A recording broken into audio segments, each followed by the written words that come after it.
ચિમનભાઈ તમને સરસ વસ્તુ સમજાવી કે એકલવ્ય શિક્ષણ કેન્દ્ર અને એની અંદર શું શું વસ્તુ તમે કરી શકો, તમે કઈ રીતે સ્ટડી કરી શકો, કઈ રીતે તમે તમારું પોતાનું પેપર બનાવી શકો, કઈ રીતે તમે પછી એના જવાબ પણ તમે લઈ શકો. હવે એ જે જવાબ તમે જાણવા માટે કે તમે પોતે જવાબ ન જાણી શકો કે એના સાચા જવાબ શું છે, પણ એ તમારો જે ડેઝિગ્નેટેડ તમારા એડમિનિસ્ટ્રેટર હોય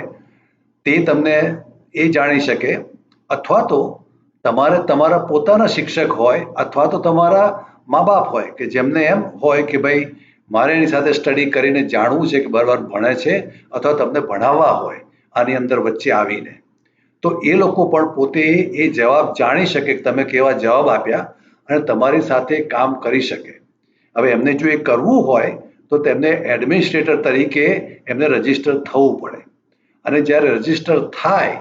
ત્યાર પછી એમણે તમારા જે ત્યાંના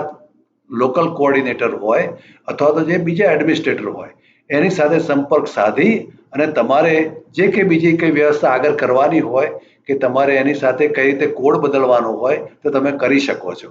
એટલે આની અંદર કોઈને પોતાને ઇન્ટરેસ્ટ હોય કે ભાઈ ચલો મારે મારા દીકરાને કે મારી દીકરીને મારે આની અંદર દાખલ થઈ અને મારે એની સાથે અભ્યાસ કરાવવો છે, તો એ પણ એક વસ્તુ છે કે જે એડમિનિસ્ટ્રેટર તરીકે તમે કરી શકો.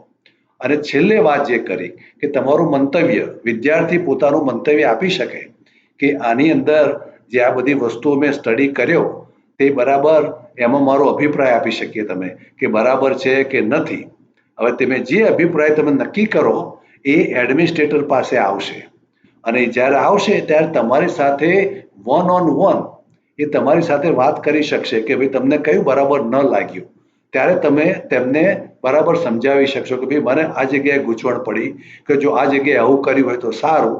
આ એક જાતનો અભિપ્રાય તે પોતે લેશે અને આમાં પછી કંઈક સુધારો કરવાનો હોય, વધારો કરવાનો હોય તો તે કરી શકશે. એટલે આ રીતે તમારો અભિપ્રાય જે આપશો એડમિનિસ્ટ્રેટર તરીકે કે વિદ્યાર્થી તરીકે એ ખૂબ જ મહત્વનો છે, કારણ કે આની અંદર આપણે બધાને ઇન્ટરેસ્ટ છે આમાં કે જેથી તમારી જો ખબર પડે કે તમારી કઈ ગૂંચવણ છે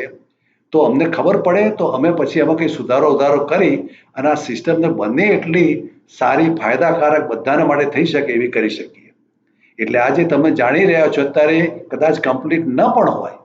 પણ તમારો અભિપ્રાય બહુ ઇમ્પોર્ટન્ટ છે અને એ અમને હેલ્પ કરશે કે આને વધારે સુધારો કરીને સિસ્ટમને કેમ આપણે પૂરેપૂરી પરફેક્ટ કરી શકીએ.